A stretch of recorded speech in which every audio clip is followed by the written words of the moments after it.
Let's talk notebooks. So here is my history notebook. You can see it right there on the side. Obviously, I am teaching U.S. history right here. This is probably one of the biggest questions I get. Now, keep in mind, I am at a one-to-one campus, so we do a lot of digital activities, but I always like to go back to the notebook to make sure our information goes in there. So we don't spend a whole lot of time with the notebook. We might pull it out, write some notes for 10 or 15 minutes, and then we do other activities. We do stations. If you followed my Instagram, you know all the fun stuff that we do, but we always go back to the notebook. And I think it's really important because although we are a society and a time period where we are digitized, we also need to remember that some kids, for some people, it just goes better if they write it down and they have a place to read it. And for parents, I can always say it's always in their notebook. So here we go. Here's my outside right here. I do always have some American flag tape. It just makes it easier for the students to identify and also me to make sure they pull out the right notebook. The other little trick that I have for you is the top. This one is green, so depending on the student, they will color the top so that when they look down into their backpack and I say, hey, pull out your history notebook, they could pull it out right away.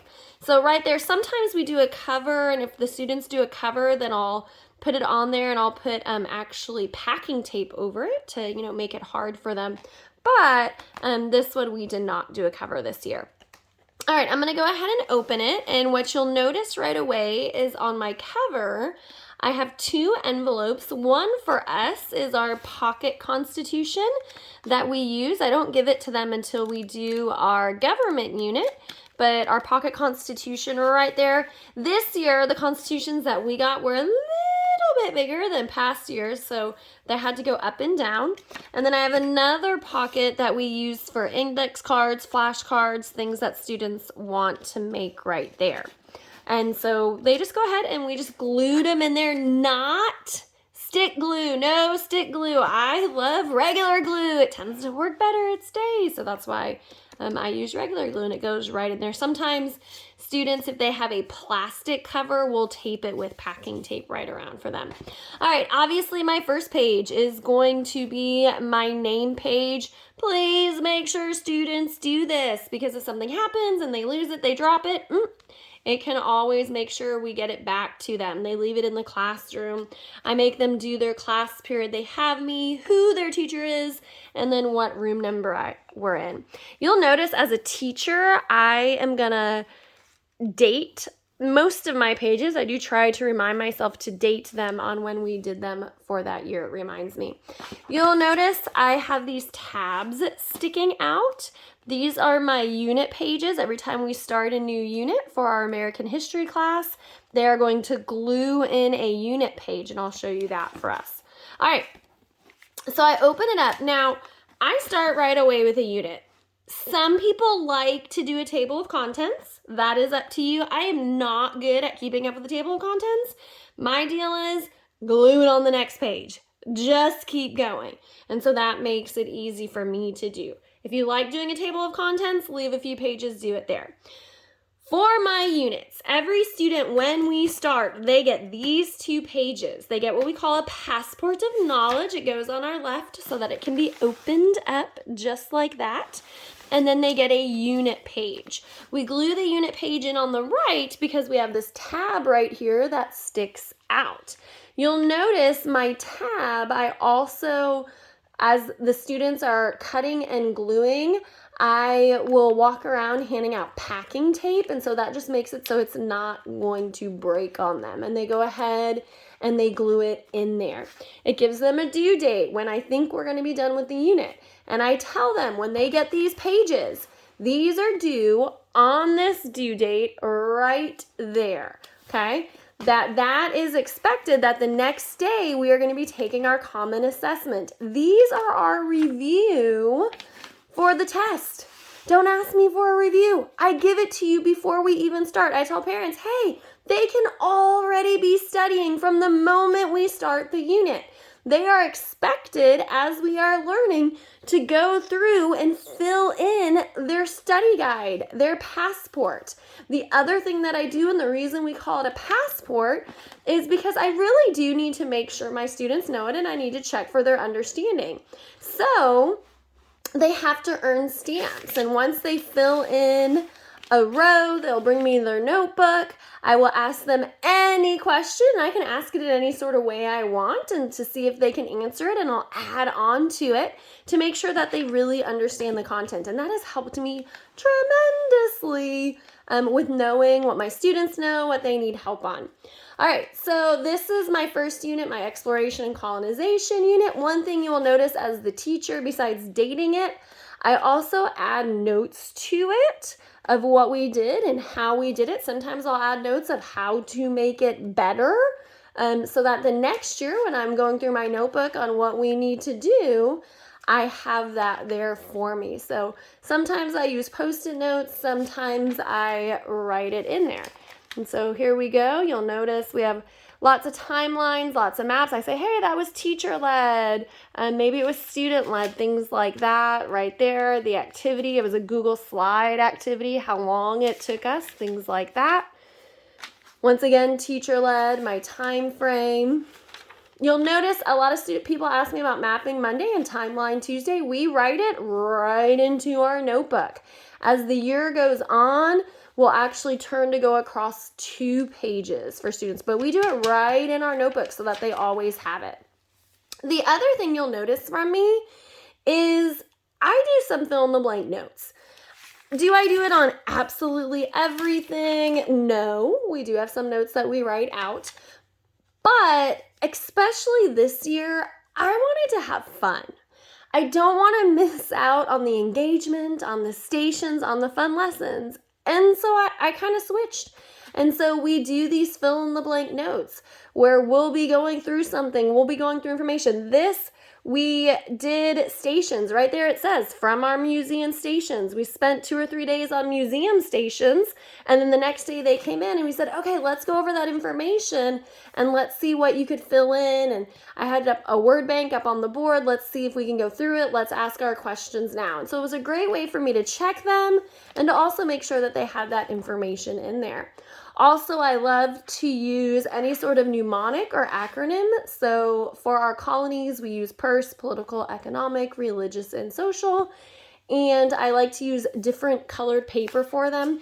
We actually had our stations set up where we had our New England colonies were on white tablecloths, our museum, and so because to represent snow, the green for the southern colonies.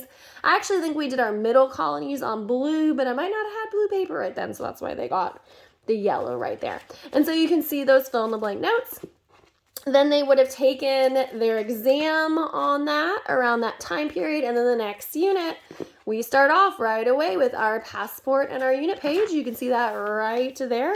Actually, on this passport, I dated when I taught those items. Well, I started to.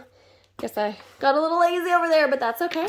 I have my date up there of what we did right here. Oh, here we go. These were quick notes and reference sheets, something we already did the activity, and I gave them the quick notes and reference sheet, and we went through and highlighted it. It's okay to do things like that and let them ask questions from it. Here we go. We have another booklet style for them.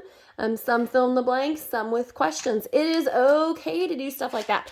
I like to print a lot of stuff as booklet on the Xerox machine, and I just do it 3 pages, and then I put it in as a booklet, and then they can glue the back straight in there. Another mnemonic phrase right there. I have them on colored paper. I do it 2 per page so they can glue it right in there. Some more fill-in-the-blank notes. Took us about 30 minutes, but we had done stuff with Google Slides. We had done stations before that, so it was fun for the kids. Here's our Mapping Monday. I said what I added in there, so the students just did it right there along with me. Some more timeline. Notice I said it was teacher-led right there. That's okay. Different notes. So this is how we do it. This is our notebook.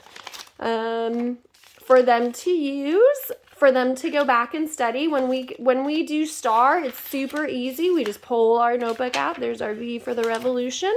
Here's a new unit to just go through I like to use color. I always offer different colors to students. They can just come up and grab some skinny markers. I just ask that they put them away if the students like it. Some don't. I'll show you my son's notebook in just a minute. He's a paper and pencil kid, and that is okay. Definitely doesn't take after his mama, but that's okay. So you'll notice right there, I have lots of fill in the blanks. I'm totally fine with that. And we just keep going. Just like that. And so this works for my students. I've been teaching for quite a while now, and so we just add stuff in there. I don't want to give up my fun time, my station time, my inquiry time to take notes. I just don't want to do it. And so yes, we have some stuff we'll write out. Sometimes we'll do stations and it'll be a booklet, and that's what will be glued in, and we'll go back over it, and that's okay too. Do what works for you. Do what works for the time that you have. This was actually a station we did where they rotated rooms and they took the booklets with them. It took us 2 days to do it. And then we had it glued in there. We went over it with the students later. This is a map that we actually printed and gave them. Time was of the essence. And so we needed to do that. But notice they wrote this one out. Oh, our mapping Monday. We have more of that in there. Some fill in the blank right there. Timeline, you'll notice we started to go across 2 pages. I actually learned from my partner teacher, instead of trying to shove it all into one day on my timeline Tuesday, we would start to do it, started on Tuesday, and then we teach stuff and then finish it on Wednesday with them, just because of the time factor. It does take a while, but I promise you it is worth it. Our students did very well on STAR, knowing the information and being able to have it. And so you can see that right there. I flipped through it very quickly. There's our STAR review with all of our mnemonics and things like that. If it is 4 pages, then I just use tape. This is just tape right here, and they go ahead and tape it in. I think this is one of the first years I didn't actually finish all the way through, but usually we don't write on the left side, but this year we did. I'll show you my son's right here. He's same thing. Now keep in mind, he is an 8th grade boy. And so, you know, some of my students, they get super into the pretty, you know, he's okay. He don't need all that, and that's okay. But there's his tape right there. We open it up. Ooh, he's got some things stuck right in there, which is fine. A few of our things that we didn't have to glue in. He just liked to stick it in there. There's his name. His constitution's over there, but you'll notice right there, he's got his unit pages and his passports, just like I did. He has them filled in, and then he's got his notes and things that he needs, and he's a pencil guy, and that's okay. He doesn't have to add all the color. That's totally okay by me, and we can go through. You can see his pages, his fill in the blank stuff. Makes it super easy. And so when STAR rolled around and kids were reviewing and doing stuff, they could just easily pull out their notebook for them. It's all in one place. I always tell parents, hey, they got it. It's right there. They have it all with them. They are totally 100% prepared. So I hope that helps you. If you are looking for American history unit pages and passports, just like this, like I said, they are on my store, which you can find linked in my bio if you are on my Instagram. Right there, I love to start with these. That's what we start with every unit, and they're expected to fill it in as we go along. They are completely 100% prepared to test, whether it is a class test or our end of the year state test. These are the big standards that we have to know with the questions, and so hope that helps you, and I hope you have a fabulous school year.